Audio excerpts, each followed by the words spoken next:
Hello बच्चों। आज के वीडियो में हम टाइम सीरीज के मेथड वेटेड मूविंग एवरेज की बात करेंगे।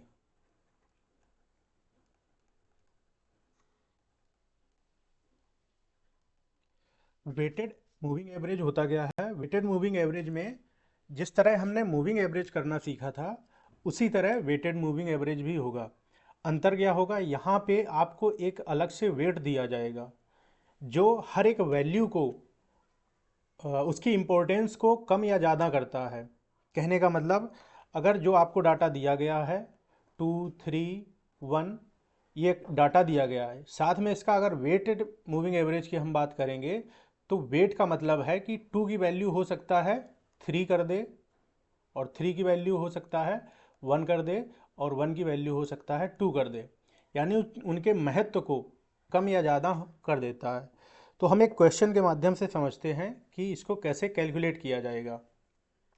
आप देख पा रहे होंगे, हमें एक क्वेश्चन दिया गया है जहाँ पे ईयर और उनकी वैल्यू की बात की गई है, जिनका क्वेश्चन में वेट दिया गया है 141। यानी कि इन वेट को इन वैल्यू के साथ हम मल्टीप्लाई करेंगे।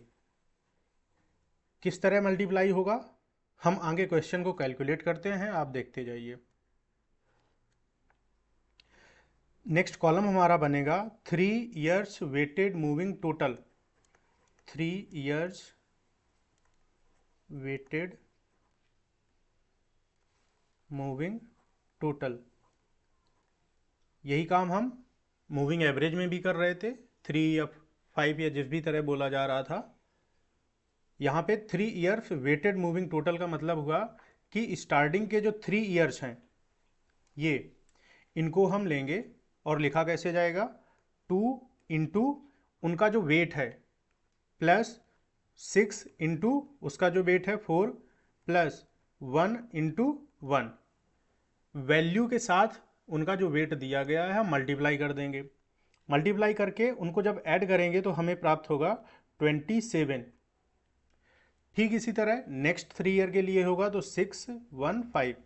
लिखा कहाँ जाएगा? बिल्कुल मध्य में। तो 6 का वेट हो जाएगा अब 1 प्लस 1 का वेट हो जाएगा 4 प्लस 5 का वेट हो जाएगा 1।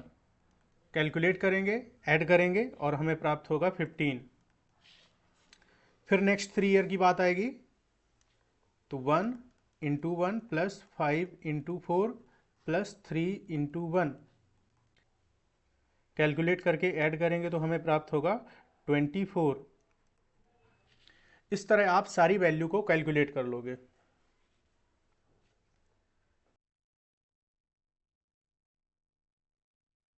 आपने सारी वैल्यू को कैलकुलेट कर लिया।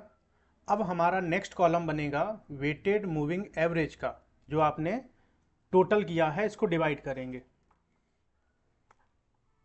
3 years वेटेड मूविंग एवरेज, ये निकलेगा कैसे?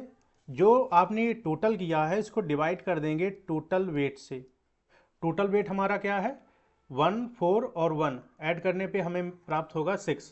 तो ये जितनी भी वैल्यू हैं इन सभी को हम टोटल वेट से डिवाइड कर देंगे। तो 27 divide by 6 4.5, 15 divide by 6 2.5, 24 divide by 6 4, ये भी 4 हो जाएगा, और 33 डिवाइड बाई 6 5.5। ये वैल्यू हमारी क्या है? 3 years वेटेड मूविंग एवरेज। उम्मीद है क्वेश्चन आ गया होगा। जो क्वेश्चन आपको दिया गया है, जितने भी ईयर का वेटेड मूविंग टोटल बोला जाएगा उतने ही ईयर का हमें वेट भी दिया जाएगा। मूविंग एवरेज का जिस तरह क्वेश्चन कर रहे थे, स्टार्टिंग के 3 year लेंगे, उनका वेट उसी सीक्वेंस में मल्टीप्लाई कर देंगे, फिर नेक्स्ट 3 year का वेट जो है वैल्यू लेंगे, वेट उसी सीक्वेंस में मल्टीप्लाई करेंगे और उनको ऐड करके उनका टोटल निकाल लेंगे। उसके बाद हम 3 या 5 या जितने भी ईयर्स का बोलेगा तो 3 years वेटेड मूविंग एवरेज निकालेंगे। टोटल को हम डिवाइड करेंगे टोटल वेट से। टोटल वेट अगर 3 year का है 5 year का है, ऐड कर लेंगे उसको, हर एक वैल्यू को हम उतने वेट से डिवाइड करते जाएंगे। इस तरह हमारा वेटेड मूविंग एवरेज हमें मिल जाएगा।